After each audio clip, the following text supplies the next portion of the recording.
Boys Mad is a collaborative multimedia choreo poem that incorporates film, music, poetry, monologues, and perspectives of the actors themselves.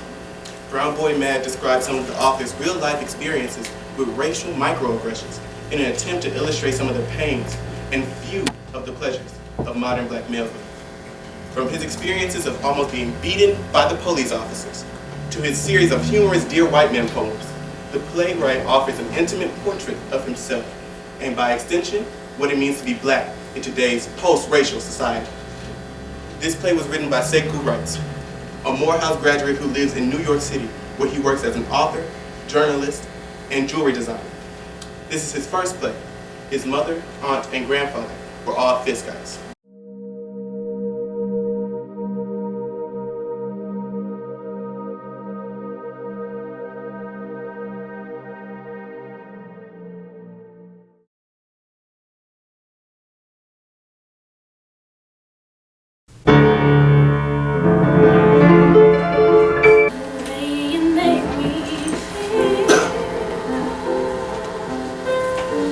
I have no words to express.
My mind spans universes, catching up whole solar systems within my verse. resonating with the angst of my ancestors divine, and leaving a legacy for my posterity all at the same time. My hands capture color, shaping it into any shade more sublime than any other. I once took all the hues and molded them into the color black, blew life into it, and I took a step back. Then I watched the children of my dark nation create the cornerstone of this world's foundation. My eyes can see through suns, illuminating truths that others might shine. Seeking evidence of racism that others might miss. Subtle things, a smile, a comment, a kiss, a pseudo-blissful moment that nags you for a month before you realize something was amiss. Then it all comes rushing back to your mind, something you first time missed. How that consciously casual comment was really subconsciously what? Racist. Can I touch your hair? How that consciously casual comment was really subconsciously what? Racist. I saw you and your friends at lunch. Were you having like a black people's meeting? How that consciously casual comment was really subconsciously what? Racist. So like, can you teach me how to talk black? Microaggressions. A small kick in the behind. But now that you think about it, it rings war bells in your mind. You get mad like, how the heck did I miss that? That was racist, man. I had to go back and slap. Whoa, Dad, hold on. But you can't. Or you won't. And in any event, you don't. You take it on the chin, doing your best not to sit there, smile and grin. But we're here to take that cup that's filled to the brim with racist phlegm and throw the whole damn thing into the wind. Why? Because that's who I am. Who am I? Dear white man. Oh, sorry. yeah, I don't know how he doing. Talk to him. Stiff whip. Wait. Yeah, talk to him. Oh, I got it. what's in your hand? Oh, no. Like she's on Thursday, she got a Dear white man. Yeah. Talk to him. today. No. You cannot touch my hair. Yeah. No, you cannot. Nope. That's it. Yeah. Yeah. Because if you do, I can get what? active. That's it. Period. Okay. Real hard. Real We're active. active. You remember when I bought my first car? Come on. You remember that old Volkswagen Rabbit I got from my neighbor for like $100? Oh, okay. Yeah, that one. He wasn't getting it. You don't want to lie about I it. couldn't even drive it yet because the CD joint was broken. Whatever the heck that is. But it didn't matter because it was mine and the radio worked. So I sat inside it anyway, content to dream of future days, sitting there listening to the radio talking about diamond in the back, sun rooftop, digging the sea with the gangster lead. Hey, oh, hey, oh, hip hop parade. Oh, hey, oh. Hey, say I don't gotta dance, I make money move. Say I don't gotta dance, I make money move. If I see you and I don't speak, that means I don't mess with you. I'm a boss, you won't work your I'm gonna take my horse to the hotel road. I'm gonna ride till I can't no more. I'm gonna take my horse to And then it happened. I saw the gun before I saw the badge. I saw the badge before I saw the Billy Club. And all I could think was, I'm glad I'm not already dead. I'm 19 and only 20 seconds ago I was floating on cloud 9. While on the way in the meantime thinking about how blessed I am to finally be buying something of mine. But now it's 3 of them versus 1 of me, and I don't know which way to turn or what to do because it's 3 of them versus 1 of me. And I don't know how the hell to raise a flag that tells the boys in blue. I'm not the no good nigga they mistook me for. I'm not a nigga at all. I'm just me. Then when they tell me to put my hand on the hood of my car, it dawns on me. Maybe I need to be that other kind of no good nigga. That take no stuff kind of no good nigga. That shoot me now or get your lieutenant on the phone type of no good nigga. Why didn't mama tell me that there would be days when I would have to be that type of no good nigga? So, I make my decision. I grit my teeth. And I refuse to turn around. Refusing to put my hands on the hood of my car. The car I just paid for with my money? The car parked on my lot? Oh, not today. I turned to that kind of no good nigga. Silent but deadly. And I wouldn't turn around so they speak loud. Turn around. And I still would not turn around so I do not turn around so they speak louder. Turn around. And I still will not turn around so they speak louder. Turn around. And then the billy clubs come up. And I know this right here is my last chance, so I start to turn. But then I'm like, hell no. I cross my arms and lean against the fender with a look in my eyes that says, you do what you gotta do. Even though the corners are stinging. But I'm not gonna cry. Not here, not now, not today. I'm not gonna turn around either. So if you got something for me, officer, let me see it coming. One billy club starts to move and I brace for impact. But one of the cops looks at my chest and stops and asks, You in school? I look down to see my Fisk University sweater blazing out as my current no good nigga sign. And I feel blessed that I'm not already lying on the ground with 3 feet in my behind. But I feel guilty about that joy. Because what if I hadn't had on that sweater? What if I turned my back like they told me to? What if I was one of those brothers on the block that didn't have a collar sweater to put on? And yet, and still, I wasn't a no good nigga. What about then? So I listened through the explanation about how some good Samaritan neighbor called it in. And I asked what for, and they say stripping the car. And all I want to say is, well, how am I going to strip the car from the inside? But then I don't, because then they might figure that I know way too much about the ways of a no good nigga and take me in anyway. They asked me for a receipt. I don't have one. And from that day to this, I never buy anything without getting a receipt. They sent me to my neighbor's front door like an errand boy. The longest walk of my life. They want me to find the man who sold me the car and bring him outside to vouch for me. Cops wait, standing around my car, watching me like predators watching prey. I knock and ring on the doorbell like a madman, thinking that my life depends on these next few moments. I feel small, minimized, worthless. I want so badly to be vindicated by the right men on the other side of the door. No one answers, but I can see the lights on and I wonder if they're watching the whole drama unfold from their window. Maybe second guessing the decision to sell me the car. Maybe thinking I'm some kind of criminal. Maybe a million different things. The door stays closed. A solid wall between me and salvation.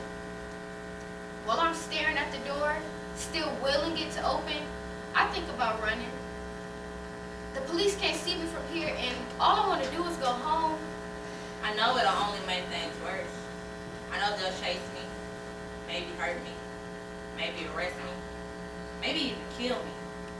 But I don't want to come back empty-handed. But if they arrest me, or kill me anyway. Defeated, I walk back into the parking lot with no receipt and no white saviors to save me. The cops are calmer now, but I know that could change at any moment. They give me a warning disguised as an apology, but I have nothing left to say to them. So instead I walk away.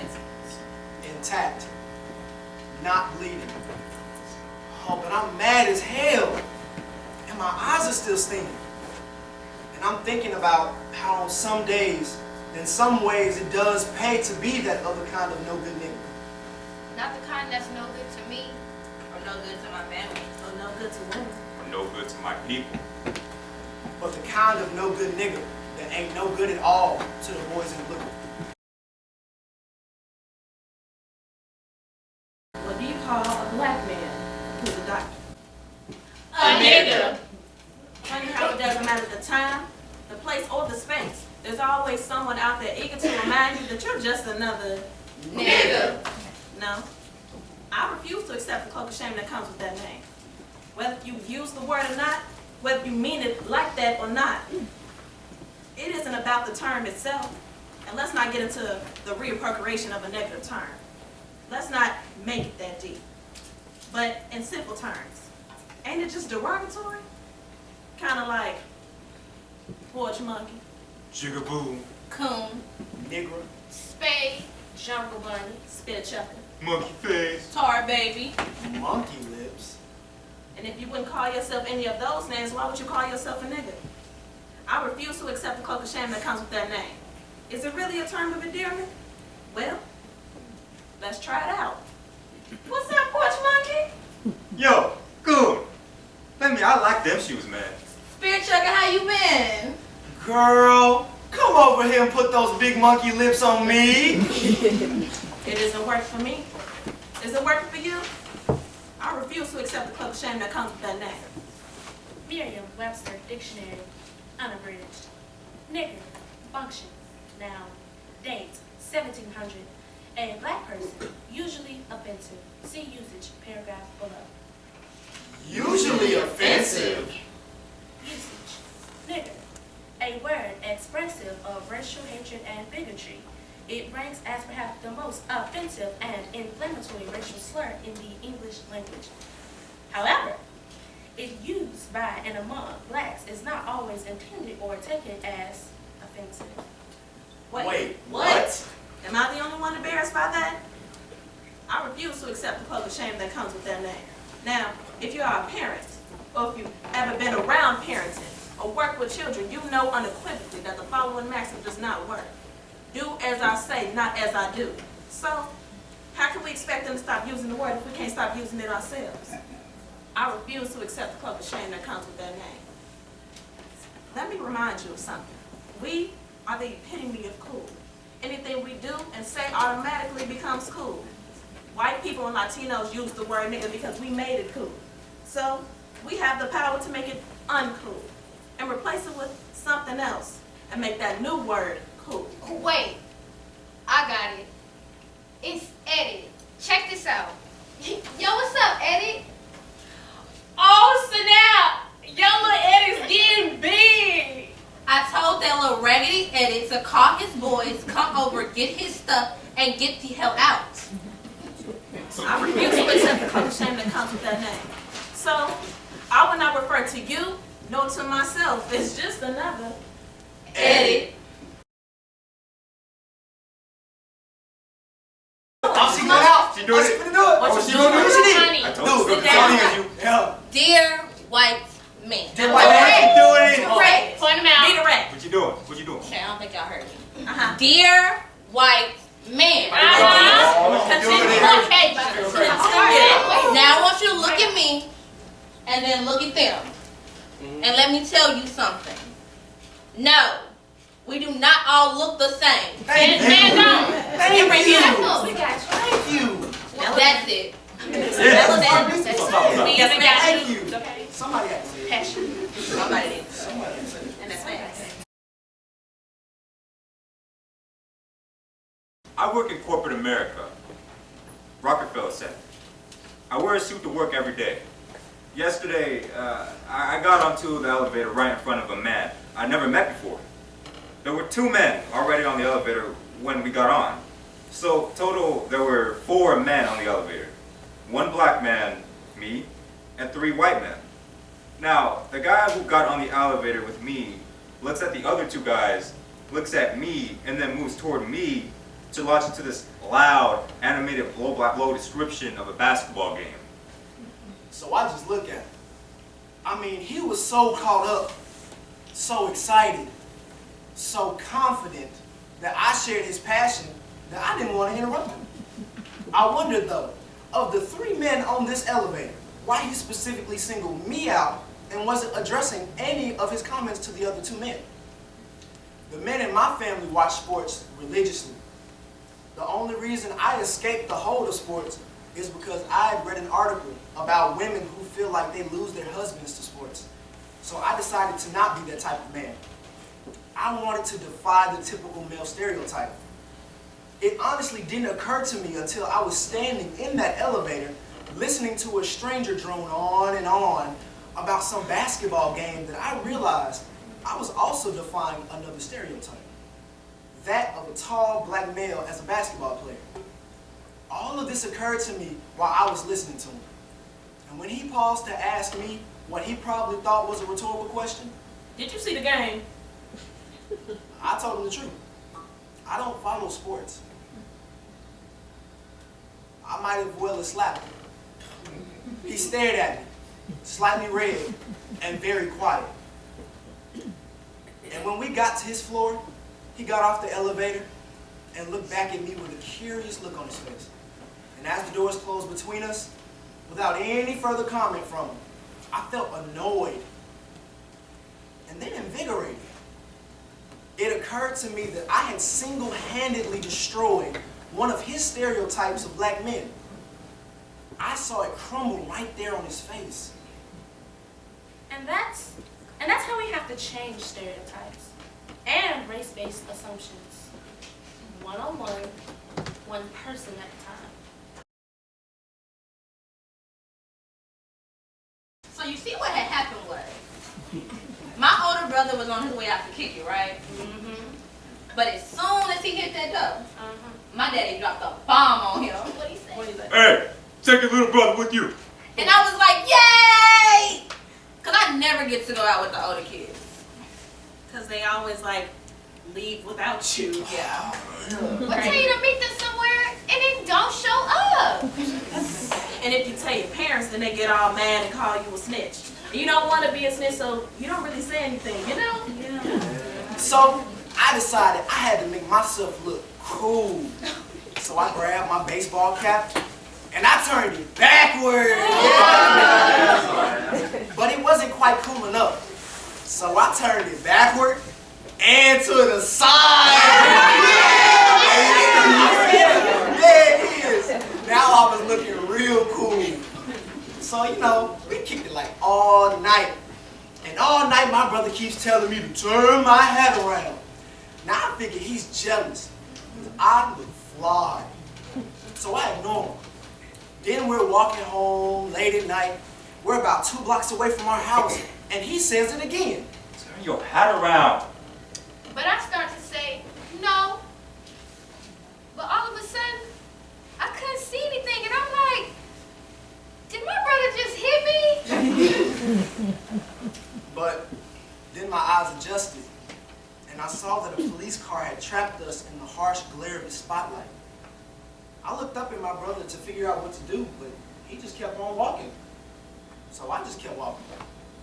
But they started to follow us. 1 mile an hour, creeping alongside us. No word spoken at all. No sound at all. Nothing existed but the hot glow of that spotlight. It felt like being accused of something I didn't do. A 2-block walk suddenly felt like 2 miles. And when the police car finally pulled away, my brother turned to me and said, See? That's why I told you to turn your hat around. And later, years later, I understood that my brother was preparing me for my life as a black man in America by letting me know that we don't have the luxury of wearing whatever we want without consequences. But at the same time, I was only in 3rd grade. I apologize for my tardiness. It's all right, Pastor. I had a little situation at home with my children. like I used. Children are such a blessing, but it doesn't always seem like it. Amen? Amen. Amen. They were watching something on the YouTube, but I can't keep up with this newfangled stuff. But when I saw it, made my blood run cold. They were watching something called Slapfest. Have you ever heard of this? I ain't never heard that, Pastor. Nuh-uh.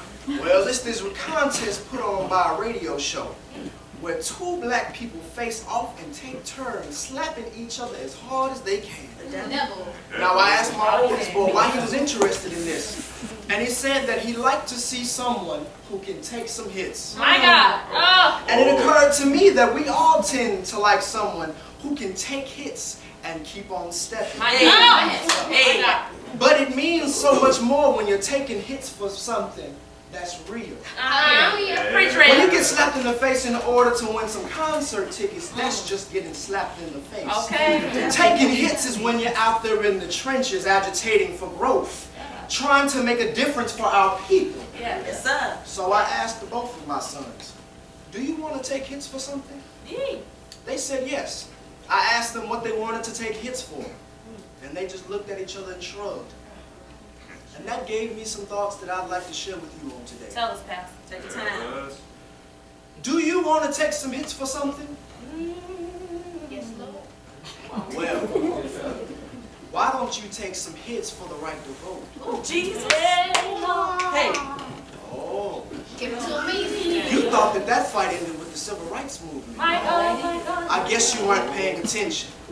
Way on back, when the Florida election turned to dynamite.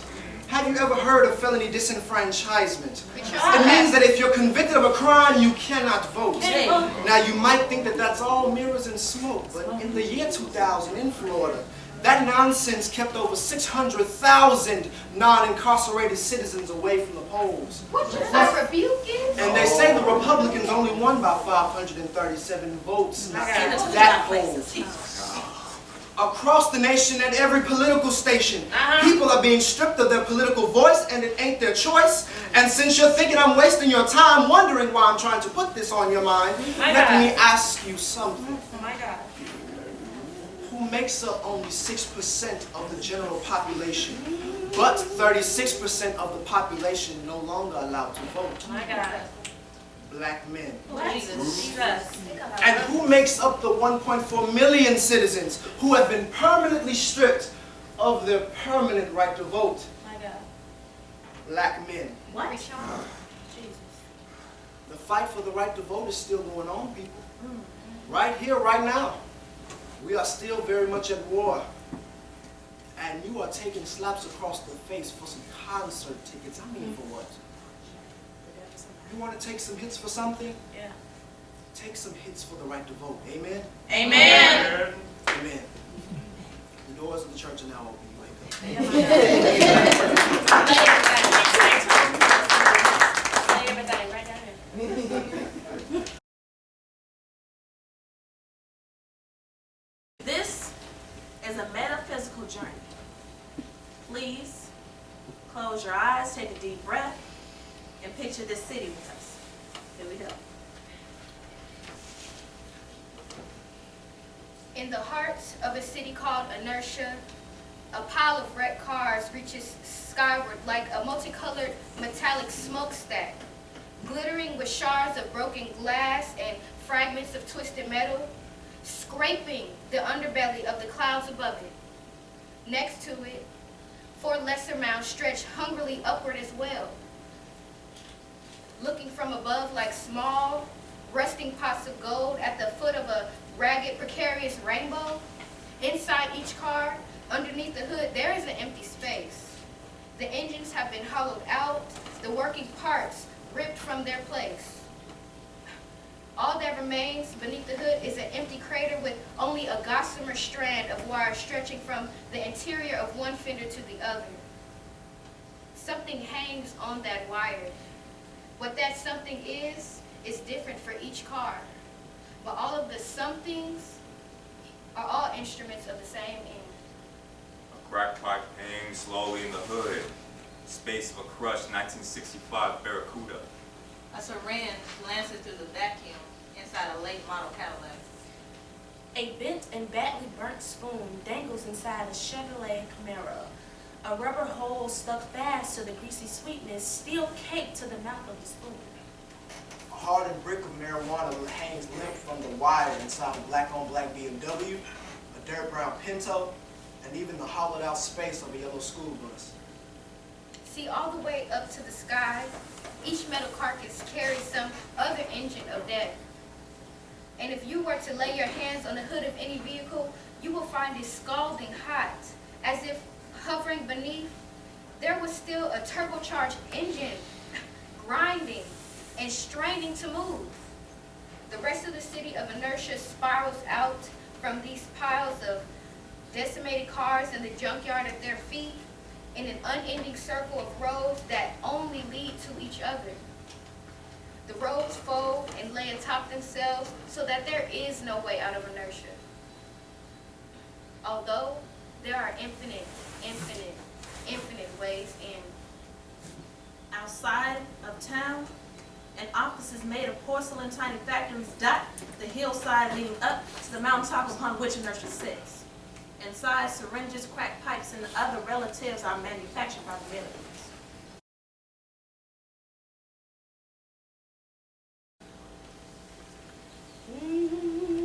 Come on, sister. Come on, sister. she got something to say. It's all right. She's boiling over there. What you Get gotta it, say? get some milk. Get it Get some all milk. right. It's gonna be Let good. them use you. Get off your chest. No, so good. Come on. Get off your Step chest. up. It's gonna do something. Get off your chest. I think I'm Dear gonna white watch man. this. Dear white man. Come on. Another one. Oh, these are fun. She's doing. She trying to Go. start. Where's she walking? Mosey. Mm-hmm. Mosey. Mosey. Tell him. Let him know. Yes, ma'am. Dear white man. Yeah. Dear white That's all. Yes. Come on. Yeah. Why she playing with him? I don't know. Hell no. I don't work here. Thank you. That's it. I don't even got no name tag on. That's it. Look for a name I tag. wonder. See,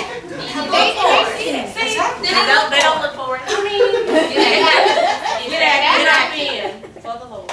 Right. They be trying to Right, try you talk after about you change. Okay? Because a wonderful change.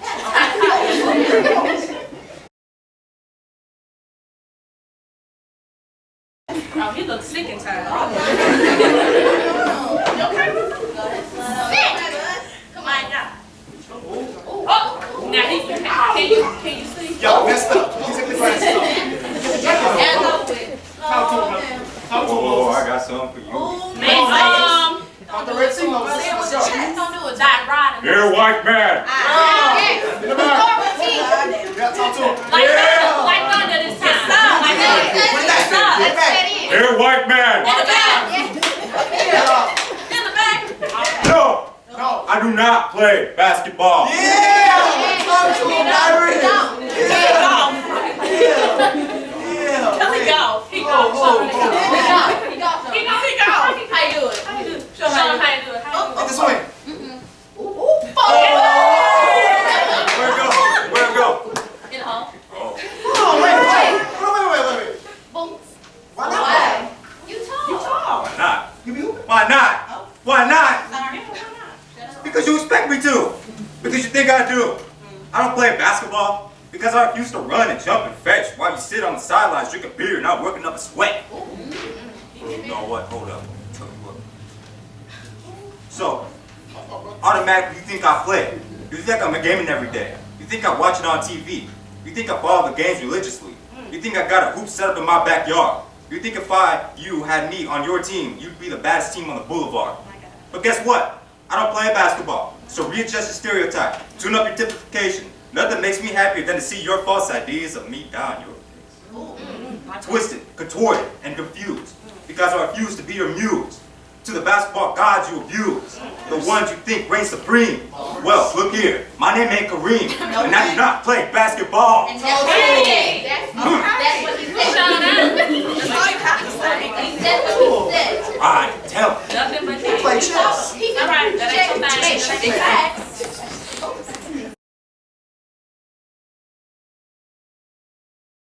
Yeah, no, you right. Let me. You good? Oh, okay. Where you going? Oh, we said no. Where you going? What you doing? Lay down easy for him. Dear white man. Oh, content. Actually, no, hold on. Let me bring this down. Let me bring it right here. Dear white man in Hollywood. Correct, not Patrick. No, we are not all drug dealers, Come on. pimps, It ain't easy. prostitutes, Yeah. criminals, Oh. Yep. illiterate, My prone to criminal activity, prone to violence, promiscuous, inarticulate, overly dramatic, dumb, and desperately in search of white love. That's nasty. God tell him, man. God. We not. We not. That's it. Well, Y'all better hire some new screenwriters. indeed. And she's sitting right here. Right there. My people, can I? I think you should. Do what you gotta do. Dear black man. I don't know, stay tuned. Dear black man, I am sorry, but you do not have the luxury of being wherever you want, wearing whatever you want, or doing whatever you want without being prepared for disastrous consequences. On this very day, February 26, 2012, Trayvon Martin was killed by a neighbor while walking home in his gated community. He was only 17 years old. Amadou Diallo, killed by the police while standing near his apartment building. Eric Garner, killed by the police while selling loose cigarettes. Tamir Rice, killed by the police while playing with a toy gun in the park. He was only 12. Freddie Gray, killed while in police custody. Alton Sterling, killed by the police while selling CDs. Jamie Johnson, killed by the police during a traffic stop. Philando Castile, killed by the police during a traffic stop while his girlfriend live-streamed the shooting. Stephon Clark, killed by the police while sitting in his backyard. Bolton Jean, killed by the police while eating ice cream in his own living room. Michael Dean, Julia Johnson. Maurice Granton, Jonathan Hart, Danny Ray Thomas, Keith Lamont Scott, Terrence Crutcher, Gregory Gunn. Dante Parker. and the list goes on and on and on. You okay? You know I'm not. Hi. I'm not. It's not good to hold that stuff. Make it in. right there. Let that out. No. Let that No. out. Who Take you your talk time. to? Let that I'm out. talking to him. You? You think he hiding? Be Dear gone. white man. See ya. You think I don't see Be him? direct. You sleep Be on. direct. Be very direct. Oh, I'm sorry. Dear white man. Uh-huh. You. Yeah. In the back. Yeah. Right there. Behind the chips. Right Yeah. there. Stop following me around this store. That's it. Yeah, that's it. Actually, no. I can buy anything I want up in here. Okay. At your raggedy store. Okay. That whole shelf you can add it, sis. I did Not not. everything.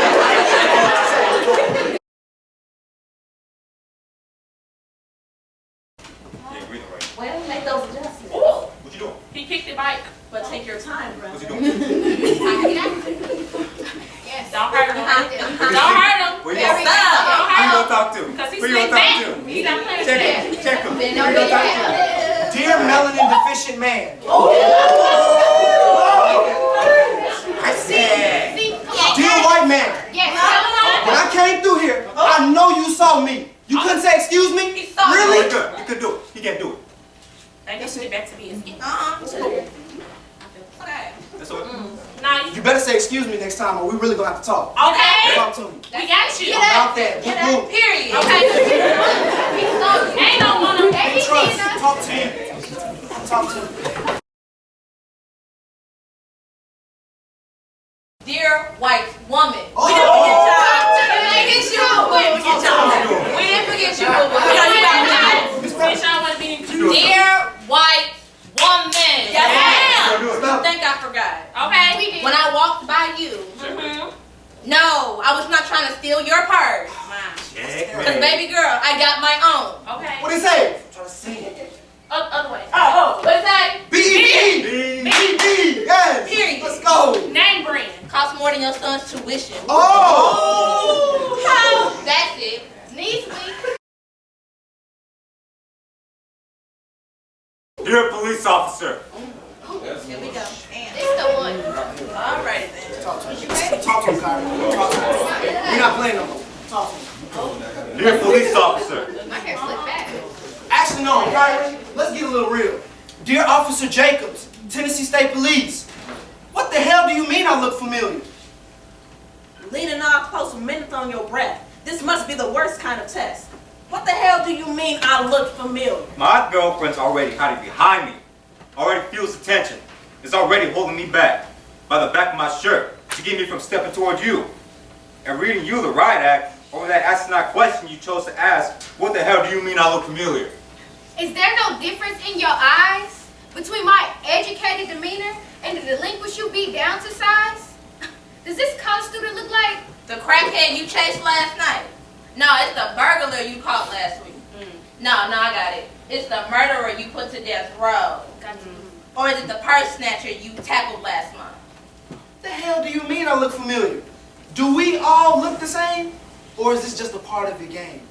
The game to provoke me to action so that you can take your billy club or your gun and put me in traction. What the hell do you mean I look familiar? You don't even know me. You can't see me. In your worst nightmares, you couldn't imagine my pedigree. Let me tell you who I am. My name is Kenya, formerly known as Kiki, and no, sir, you do not know me. I am the discarded daughter of Eve who has been freed from her purpose and natural insecurities. I was never one to hold my tongue or to bite my thumb. I am here to sing the song that has yet to be sung. Yes, I have a talented tongue. I was accepted to Juilliard, and hell yeah, that was hard. So I ask you, sir, do I still look familiar? You don't even know me. You can't see me. In your worst nightmare, you couldn't imagine my pedigree. Let me tell you who I am. My name is Kiara Drummond. No. Let's get this right. My name is Kiki, a sophomore college student with a 3.9 GPA. Hey! Talk to me. A first-generation college student who vowed to get a college degree for her mother who couldn't afford to go to college, and her father who wasn't even allowed to graduate high school because some white boy decided to put his hands on him. But it's okay, because he got checked real quick. Do I still look familiar? You still don't know me. You still can't see me.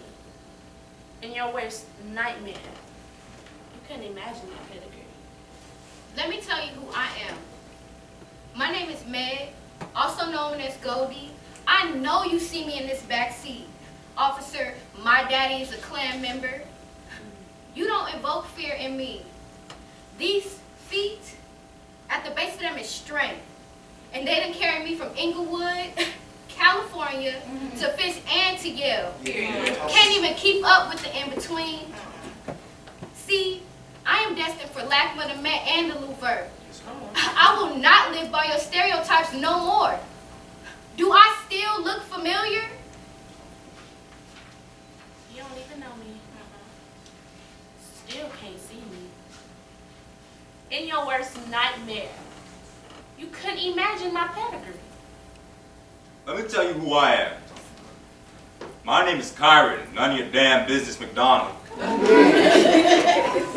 I'm a crooked king that came from the crooked west of California. I'm a king who has studied Swahili and Chinese. I'm a king who is majoring in business so I can compete with you overseas.